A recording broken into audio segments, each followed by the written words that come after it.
Κύριε συνάδελφε, παρακαλώ. Κυρίες και κύριοι βουλευτές, Κύριε συνάδελφε, παρακαλώ μην διακόπτετε. Μόλις ήρθε στο βήμα να μιλήσει. Έβαλε πολλά θέματα ο κύριος Φάμελος, κύριε Πρόεδρε. Νομίζω στην προσπάθειά του να αποκρύψει το γεγονός ότι αυτό το νομοσχέδιο, που είναι ένα τολμηρό αλλά όχι παράτολμο βήμα για τη δημοκρατία, για τα δικαιώματα, για την ισονομία, την ισοπολιτεία, το φέρνει η Νέα Δημοκρατία. Και αναγκάζεται να το ψηφίσει και ο ΣΥΡΙΖΑ και το ΠΑΣΟΚ και η Νέα Αριστερά και η Πλεύση Ελευθερίας. Εγώ, σε ό,τι αφορά τα θέματα κράτους δικαίου, το είπα και στις επιτροπές, κύριε Φάμελε, και θα ήθελα να με κοιτάτε, γιατί σας κοιτούσα όταν μιλούσατε. Στα θέματα του κράτους δικαίου, όταν μιλάει ο ΣΥΡΙΖΑ, έχω να πω δύο ονόματα. Καμένος και Πολάκης. Ο Καμένος αφορά το παρελθόν του ΣΥΡΙΖΑ ως προς το κράτος δικαίου, διότι ο Καμένος σας εμπόδισε να φέρετε μια πληρέστερη ρύθμιση γύρω από το Σύμφωνο Συμβίωσης το 2015, το οποίο ψηφίστηκε με τις ψήφους της Νέας Δημοκρατίας. Εμείς δεν προσπαθούμε να καπηλευθούμε. Κύριε συνάδελφοι, σας παρακαλώ. Κύριε συνάδελφε, να μιλάτε όλοι μαζί. Δεν προσπαθούμε να καπηλευθούμε. Αφήστε τον Υπουργό να μιλήσει, σας παρακαλώ. Σταματήστε, σας παρακαλώ. Έχετε κοινοβουλευτικό εκπρόσωπο, μπορεί να τα πει μετά στην ομιλία του. Μην διακόπτετε τον ομιλητή. Σας παρακαλώ. Σταματήστε να διακόπτετε τον ομιλητή. Οι φωνές προδίδουν αμηχανία και υποκρισία. Χάρη στις ψήφους της Νέας Δημοκρατίας ψηφίστηκε το Σύμφωνο Συμβίωσης. Δεν καπηλευόμαστε και δεν λέμε ότι η Νέα Δημοκρατία φέρει το Σύμφωνο Συμβίωσης. Εσείς έρχεστε εδώ και μας λέτε ουσιαστικά ότι ο ΣΥΡΙΖΑ φέρνει το νομοσχέδιο για την ισότητα στο γάμο. Έχετε φτάσει σε αυτό το βαθμό ίησης και αλαζονίας. Σε ό,τι αφορά δε το παρόν και το κράτος δικαίου, έχετε στις τάξεις σας ένα βουλευτή, ο οποίος απειλεί ευθέως την ελληνική δικαιοσύνη, η οποία είναι ανεξάρτητη και κάνει τη δουλειά της. Και έχετε το θράσος επίσης να πηγαίνετε στην Ευρώπη, σε ένα πολιτικό όργανο που είναι το Ευρωκοινοβούλιο, και να κραδένετε, να κρατάτε εκθέσεις παντελώς ανυπόληπτες. Διότι είναι παντελώς ανυπόληπτη η έκθεση των Ρεπόρτερ Χωρίς Σύνορα, που κατατάσσει αφρικανικές δικτατορίες πάνω από ευρωπαϊκές δημοκρατίες στα θέματα ελευθερίας του τύπου. Είναι απαράδεκτο. Είναι απαράδεκτο και δείχνει πόσο εργαλειοποιείται ένα σοβαρότατο θεσμό όπως είναι το Ευρωκοινοβούλιο. Και κάτι ακόμα σε σχέση με το ψήφισμα αυτό. Εγκάλεσα τους βουλευτές, τους Έλληνες ευρωβουλευτές, οι οποίοι συνυπέγραψαν και υπερψήφισαν αυτό το ψήφισμα. Γιατί? Διότι πάει να κάνει το άσπρο μαύρο ο κύριος Φάμελος. Υπάρχει ρητή αναφορά για εξέταση και αξιολόγηση των κοινοτικών πόρων που λαμβάνει η Ελλάδα γύρω από ζητήματα τα οποία είναι παντελώς αμφιλεγόμενα και ατεκμηρίωτα. Έχετε δει εσείς κάποιον βουλευτή της Νέας Δημοκρατίας να πηγαίνει στην Ευρώπη και να υπογράφει ψηφίσματα για διακοπή πόρων? Είναι πατριωτική στάση αυτή? Έχετε θράσος και να κουνάτε το δάχτυλο? Το ηθικό πλεονέκτημα σας κατέστρεψε και εξακολουθείτε να κουνάτε το δάχτυλο και στην κοινωνία και στη Νέα Δημοκρατία. Ντροπή σας! Ντροπή σας!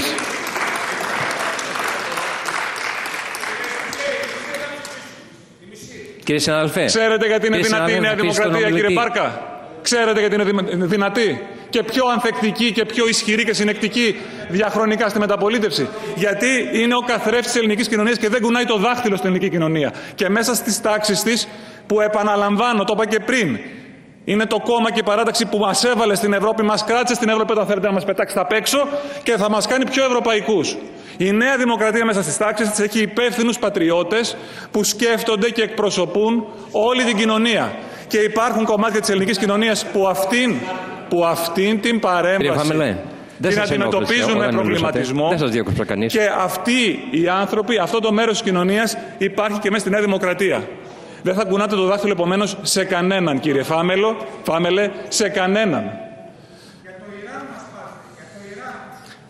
Να σας πω κάτι. Καλά, δεν το καταλαβαίνετε ότι είναι αγένεια αυτό, ντροπή. Αν θέλετε να είστε στοιχειωδώς σοβαροί. Κύριε Υπουργέ, παρακαλώ, συνεχίστε την ομιλία σας. Μην δίνετε. Αν θέλετε να είστε στοιχειωδώς σοβαροί, επαναλαμβάνω, θα πρέπει να καθίσετε και να μελετήσετε καλύτερα τις εκθέσεις του κράτους δικαίου της Κομισιόν, τις εκθέσεις για το κράτος δικαίου, για τη δωροδοκία και το ξέπλυμα χρήματος του ΟΣΑ, οι οποίες θα βγουν ως ο νούπο μέσα στο 2024. Και τότε σας προκαλώ να έρθετε εδώ στη Βουλή και να παραδεχτείτε ότι η Ελλάδα έχει κάνει σοβαρά βήματα πρόοδου. Γιατί αυτές είναι οι σοβαρές εκθέσεις που αξιολογούν το κράτος δικαίου. Και όχι τα κουρελόχαρτα τα οποία πηγαίνετε στο Ευρωκοινοβούλιο. Τα κουρελόχαρτα των ρεπόρτερ χωρίς σύνορα.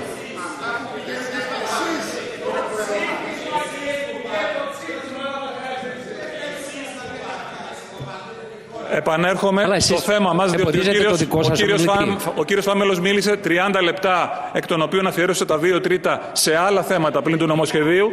Εγώ θα μιλήσω για το νομοσχέδιο. Και κλείνω αυτή την παρέμβαση που είχε και μια σχετική ένταση και απολογούμε για την ένταση. Το περασμένο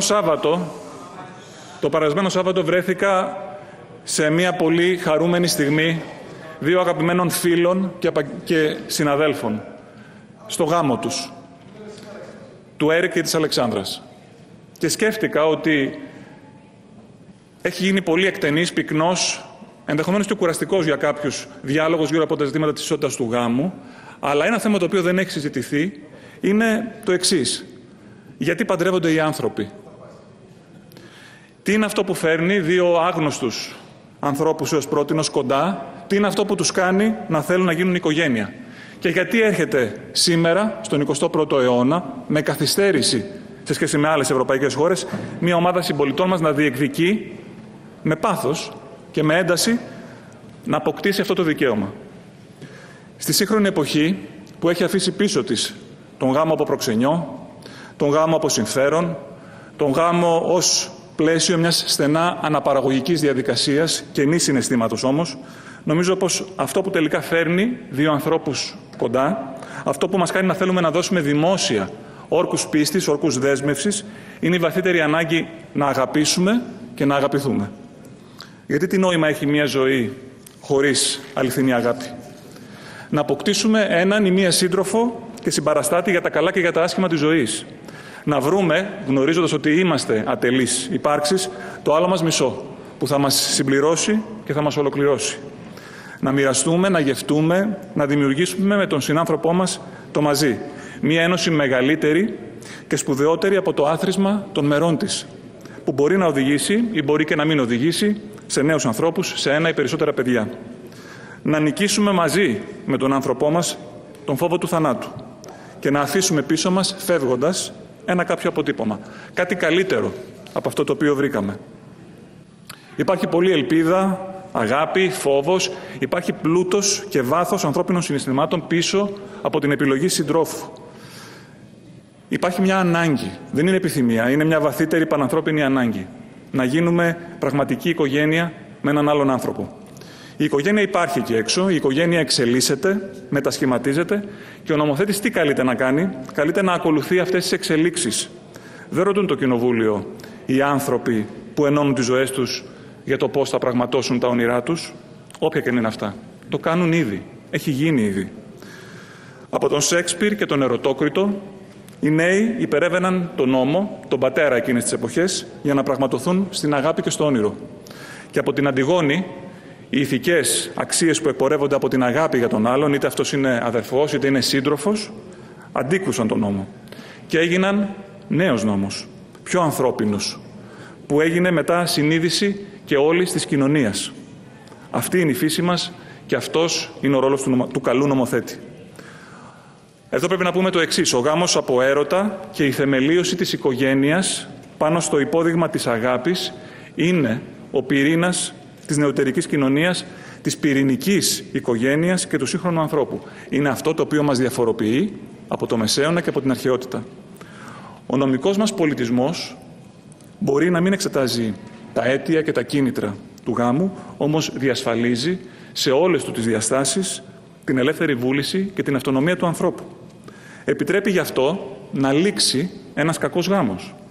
Επιτρέπει επίσης ο γάμος να έχει και συναισθηματικά κίνητρα, αν όχι κυρίως συναισθηματικά κίνητρα. Να αποτελεί την οδό του προσώπου προς τη δική του ευτυχία, σε συμφωνία και σε σύμπτωση της ελεύθερης βούλησής του με τη βούληση ενός άλλου προσώπου. Αυτός ο συγχρονισμός της ανάγκης 2 προσώπων για συνύπαρξη, αυτό είναι ο γάμος. Είναι η αναφέρετη προϋπόθεση της δικής τους ολοκλήρωσης και ευτυχίας των τυχών παιδιών τους και εν τέλει ολόκληρης κοινωνίας. Σήμερα λοιπόν δεν αποφασίζουμε την αλλαγή ή την εξέλιξη της κοινωνίας μέσα σε αυτήν την αίθουσα. Δεν συζητάμε για τίποτα καινοτομικό ή νεωτερικό. Η κοινωνική αλλαγή, η εξέλιξη, η πρόοδος συμβαίνουν μέσα στην κοινωνία. Έχουν συμβεί μέσα στην κοινωνία, γίνονται από την ίδια την κοινωνία, ούτως ή άλλως, χρόνια τώρα. Η κοινωνία αλλάζει και εξελίσσεται χωρίς την άδεια του Κοινοβουλίου. Γι' αυτόν ακριβώς το λόγο, κανείς μας δεν έχει το δικαίωμα να στερεί αυτή τη θεμελιώδη ατομική ελευθερία και χαρά από κανέναν συνάνθρωπό μας. Το νομοσχέδιο αυτό αποτελεί απόδειξη της προστασίας όχι μόνο των δικαιωμάτων των ομοφύλων, αλλά και του ίδιου του δικαιώματος μιας κοινωνίας να προοδεύει και να εξελίσσεται. Το λέει άλλωστε και το άρθρο 9 του Συντάγματος. Η προσωπική και η οικογενειακή ζωή είναι απαραβίαστη, για να επανέλθω στη συζήτηση περί συνταγματικότητας ή μη. Το οποίο άρθρο 9 πρέπει να διαβάζεται συνδυαστικά με το άρθρο 21, αν θέλουμε να είμαστε συνταγματικά ακριβείς. Δεν ορίζει επομένως το ελληνικό σύνταγμα τον τύπο της οικογένειας. Αφήνει την ελευθερία σε κάθε άνθρωπο να την επιλέξει ελεύθερα, σε συμφωνία με τον ή την σύντροφό του και οφείλει από εκεί και πέρα να την προστατεύει με ισότιμο τρόπο, χωρίς διακρίσεις. Ξεκινάω με αυτές τις σκέψεις, κυρίες και κύριοι βουλευτές, έχοντας την τιμή να εισάγω εκ μέρους της κυβέρνησης αυτό το νομοσχέδιο για την ισότητα στον πολιτικό γάμο, ανεξαρτήτως φύλου και σεξουαλικού προσανατολισμού. Και ευχαριστώ ιδιαίτερα τον Πρωθυπουργό για την τιμή που μου έκανε να είμαι ο εισηγητής. Κύριε Υπουργέ, μου επιτρέπετε ένα λεπτό να ανακοινώσω τα παιδιά, γιατί θα φύγουν αρκετή ώρα. Βεβαίως. Ευχαριστώ πάρα πολύ. Κυρίες και κύριοι συνάδελφοι, γίνεται γνωστό στο Σώμα ότι από τα άνω δυτικά θεωρία παρακολουθούν τη συνεδρίαση, αφού ενημερώθηκαν για την ιστορία του κτηρίου και τον τρόπο οργάνωσης και λειτουργίας της Βουλής και ξεναγήθηκαν στην έκθεση της αίθουσας Ελευθέριος Βενιζέλος 31 μαθήτριες και μαθητές και 2 συνοδοί εκπαιδευτικοί από το 18ο Δημοτικό Σχολείο Καλαμάτας. Η Βουλή σας καλωσορίζει, παιδιά, και σας εύχεται καλή επιτυχία. Ευχαριστώ πολύ, κύριε Υπουργέ. Εγώ ευχαριστώ. Επί πολλούς αιώνες, οι ανθρώπινες κοινωνίες μάθαιναν ότι η ομοφυλοφιλία αποτελεί συμπεριφορική παρέκκληση, ψυχική νόσο, έγκλημα που τιμωρούνταν ως ποινικό αδίκημα και ότι μπορεί να είναι επιλογή που αλλάζει αν το θέλουμε. Μόλις στο δεύτερο μισό του 20ου αιώνα η επιστήμη βοήθησε στην άρση αυτών των προκαταλήψεων και οι σύγχρονες δημοκρατίες που βαδίζουν χέρι-χέρι και πρέπει να βαδίζουν χέρι-χέρι με την επιστήμη, οι κοινωνίες της γνώσης κατέληξαν ότι ο ομόφυλος σεξουαλικός προσανατολισμός δεν είναι ψυχική νόσος, δεν αποτελεί ανθρώπινη παρέκκληση, σίγουρα δεν είναι έγκλημα και όχι, δεν είναι επιλογή. Συνιστά αντίθετα μια πολλές φορές επώδυνη συνειδητοποίηση, συχνά σε μια ευάλωτη ηλικία, της διαφορετικότητας σε ένα πολύ συγκεκριμένο πεδίο.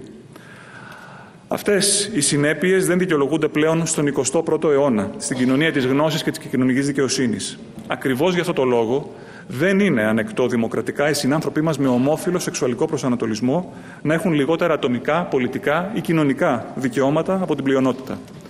Γι' αυτό και το ταξίδι μας προς την ελευθερία και τη δημοκρατία δεν θα φτάσει ποτέ στο τέλος του χωρίς τα μέλη αυτής της κοινότητας να απολαμβάνουν τα ίδια δικαιώματα με όλους μας.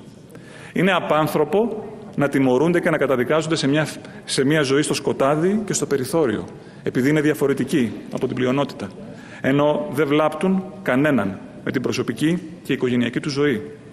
Αντιθέτως, πρόκειται, όπως και για κάθε ετεροφιλόφιλο πρόσωπο, για τον αδελφό μας, τον γείτονα, τον γιατρό, τη φίλη μας, που μας στηρίζει προσωπικά ή επαγγελματικά, που πληρώνει φόρους, που συμμορφώνεται με νόμους, που συμβάλλει στην κοινωνική και οικονομική ευημερία της κοινωνίας μας.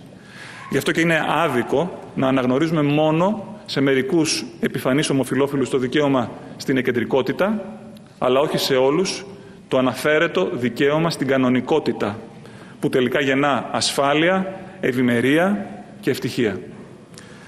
Τα άλματα αυτά στη σκέψη, στον τρόπο ζωής, αλλά κυρίως στον νομικό πολιτισμό, έχουν γίνει ήδη πράξη σε 36 χώρες του κόσμου, που αναγνωρίζουν εδώ και δεκαετίες την ισότητα στο πολιτικό γάμο. 15 χώρες εξ αυτών ανήκουν στην Ευρωπαϊκή Ένωση, στις πιο προηγμένες και ευημερούσες χώρες της Δυτικής Ευρώπης. 20 συνολικά στην Ευρώπη.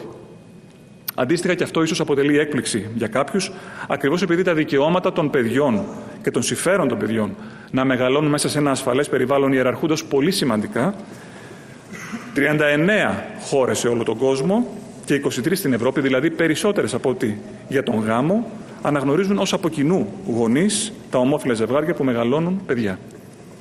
Τι σημαίνει αυτή η γεωγραφία των νέων δικαιωμάτων?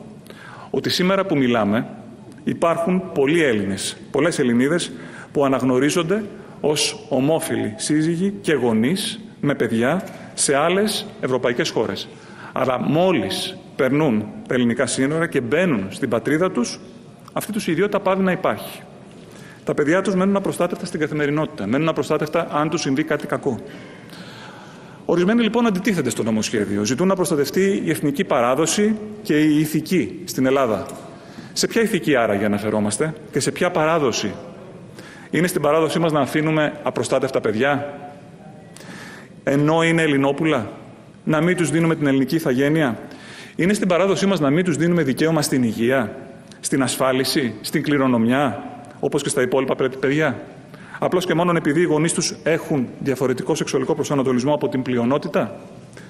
Να τους στερούμε ως πολιτεία τον έναν από τους δύο γονείς στην καθημερινή και βιωμένη πραγματικότητα που έχουν? Νομίζω πως δεν είναι. Η ανθρωπιά και η αλληλεγγύη της ελληνικής κοινωνίας είναι βασικά στοιχεία της ελληνικής παράδοσης. Από αυτά για τα οποία είμαστε περήφανοι και μας ξεχωρίζουν θετικά. Σε αυτά ακριβώς τα προβλήματα, λοιπόν, έρχεται να δώσει λύση αυτό το νομοσχέδιο των 15 άρθρων. Και σε κάθε περίπτωση, επειδή η ευρωπαϊκή ταυτότητα δεν μπορεί να την επικαλούμαστε à la carte, αν θέλουμε να λέμε ως ένα από τα παλαιότερα πλέον μέλη της Ευρωπαϊκής Ένωσης ότι σεβόμαστε τις ευρωπαϊκές συνθήκες και την ομολογία των ευρωπαϊκών δικαστηρίων, τότε πρέπει να ξέρουμε και να σεβαστούμε το γεγονός ότι το Ευρωπαϊκό Δικαστήριο Δικαιωμάτων του Ανθρώπου έχει αναγνωρίσει την ομόφυλη οικογένεια και έχει αποδώσει γονεϊκά δικαιώματα σε ομόφυλα ζευγάρια με παιδιά. Δεν μας έχει υποχρεώσει ακόμη ως χώρα να εισαγάγουμε τον γάμο για ομόφυλα πρόσωπα. Είναι ζήτημα χρόνου όμως να συμβεί και αυτό. Αλλά οφείλουμε ήδη σήμερα που μιλάμε, με βάση το λεγόμενο ερμηνευτικό δεδικασμένο, να συμμορφωθούμε προς τις αποφάσεις για την προστασία της οικογενειακής ζωής, που περιλαμβάνει, επαναλαμβάνω, και τις οικογένειες με ομόφυλα ζευγάρια. Κυρίες και κύριοι βουλευτές, στον πολιτικό, κοινωνικό και επιστημονικό διάλογο που αναπτύχθηκε το προηγούμενο διάστημα, διατυπώθηκαν 5 βασικά και απολύτως εύλογα ερωτήματα, στα οποία θα ήθελα να δώσω κάποιες απαντήσεις. Πρώτο ερώτημα. Γιατί τώρα? Δεν έχουμε άλλα σημαντικότερα προβλήματα να λύσουμε ως χώρα και ως κοινωνία πρώτα? Η απάντηση είναι απλή. Διότι είναι καθήκον της δημοκρατίας, όταν οι κοινωνικές συνθήκες οριμάζουν και το απαιτούν, να κατοχυρώνει και να προστατεύει τα δικαιώματα των μειονοτήτων. Αυτό σημαίνει κράτος δικαίου. Αυτό σημαίνει συνταγματική φιλελεύθερη δημοκρατία. Η προστασία ακόμη και του ενός. Διαφορετικά, οι ανθρώπινες κοινωνίες, ο ανθρώπινος πολιτισμός, που είναι μια διαρκής προσπάθεια να θεραπεύσουμε τις ανισότητες που γεννάει η φύση, δεν έχουν λόγο ύπαρξης. Με την ίδια λογική δεν θα έπρεπε να προχωρήσουμε στην ποινικοποίηση της ενδοοικογενειακής βίας, διότι αφορά λίγες περιπτώσεις, ή στην κατάργηση της πρίκας, μέχρι να λυθούν άλλα προβλήματα που αφορούν μεγαλύτερο κομμάτι του κόσμου.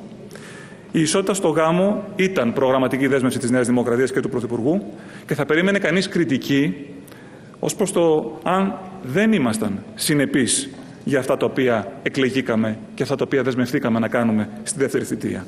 Όχι για το αντίθετο. Δεύτερο ερώτημα. Είναι πράγματι προς το συμφέρον των παιδιών μια τέτοια εξέλιξη?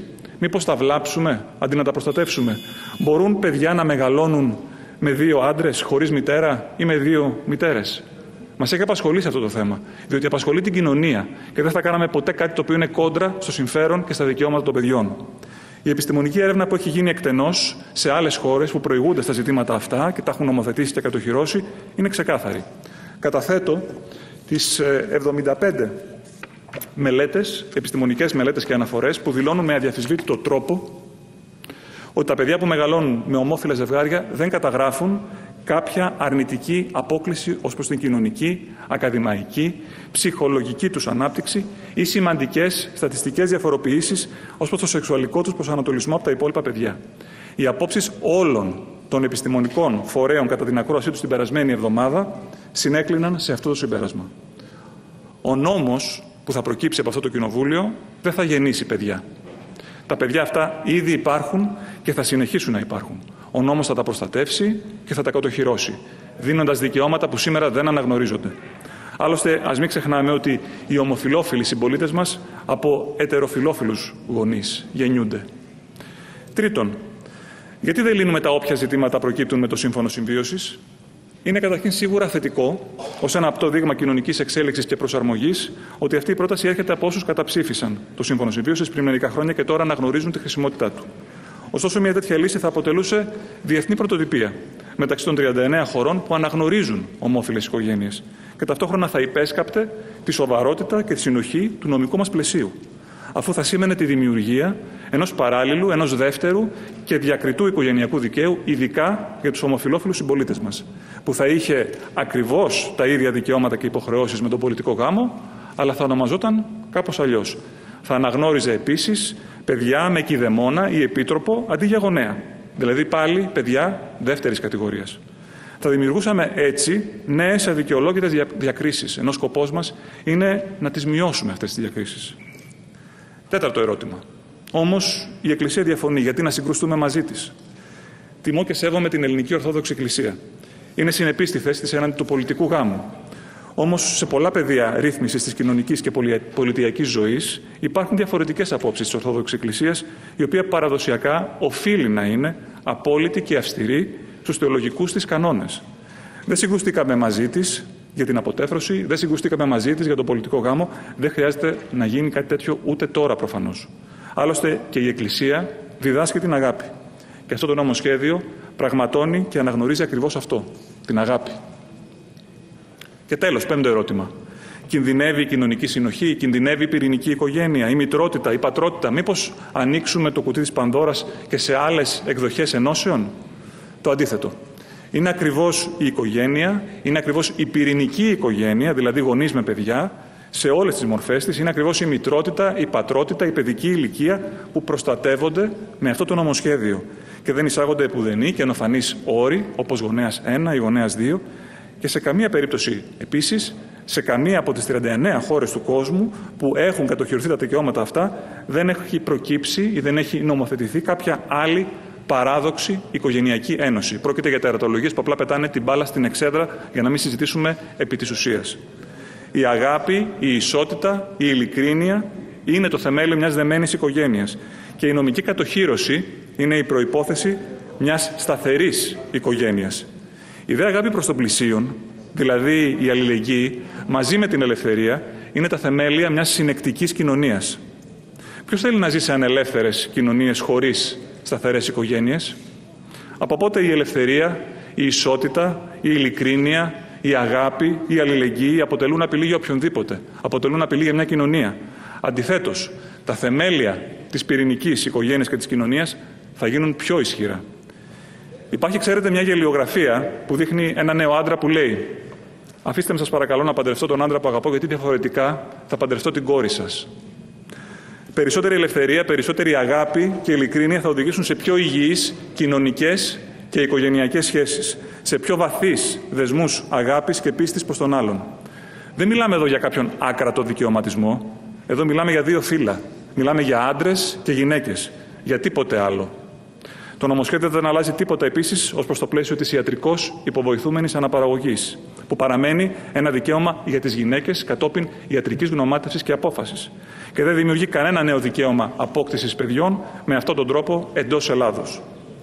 Κανείς μας δεν θέλει να νομιμοποιήσει επιθυμίες που στρέφονται κατά του άλλου, που βλάπτουν είτε ανθρώπους είτε την κοινωνία. Και αυτή είναι η διαφορά μεταξύ διεκδικήσεων που πηγάζουν από την ανάγκη για ισότητα και άλλων ρηχών ή αντικοινωνικών αιτημάτων ή επιθυμιών. Κλείνοντας, θέλω να σταθώ και στην πολύ σημαντική διάσταση της ψυχικής ανθεκτικότητας και ισορροπίας. Δεκάδες επιστημονικές έρευνες έχουν δείξει ότι οι παντρεμένοι άνθρωποι ζουν περισσότερο και ζουν καλύτερα. Ίσως διότι ζουν σε ένα περιβάλλον μεγαλύτερης συναισθηματικής ασφάλειας και σταθερότητας. Υπηρετεί και αυτό το στόχο το συγκεκριμένο νομοσχέδιο, καθώς δίνει τη δυνατότητα στα ομόφυλα ζευγάρια να επιλέξουν, εφόσον το επιθυμούν, τη βαθύτερη συναισθηματική σύνδεση και δέσμευση που συνεπάγεται ο γάμος και η οικογένεια. Ο γάμος είναι η βάση της οικογένειας και η οικογένεια είναι το θεμέλιο μιας ανθεκτικής και μιας συνεκτικής κοινωνίας. Με αυτήν ακριβώς την έννοια απευθύνομαι στους βουλευτές της Νέας Δημοκρατίας. Ψηφίζουμε την ισότητα στο γάμο όχι κόντρα στην πολιτική μας αντίληψη και στην κοινωνική παράδοση, αλλά ακριβώς επειδή πιστεύουμε στην παράδοση και στην κοινωνική συνοχή.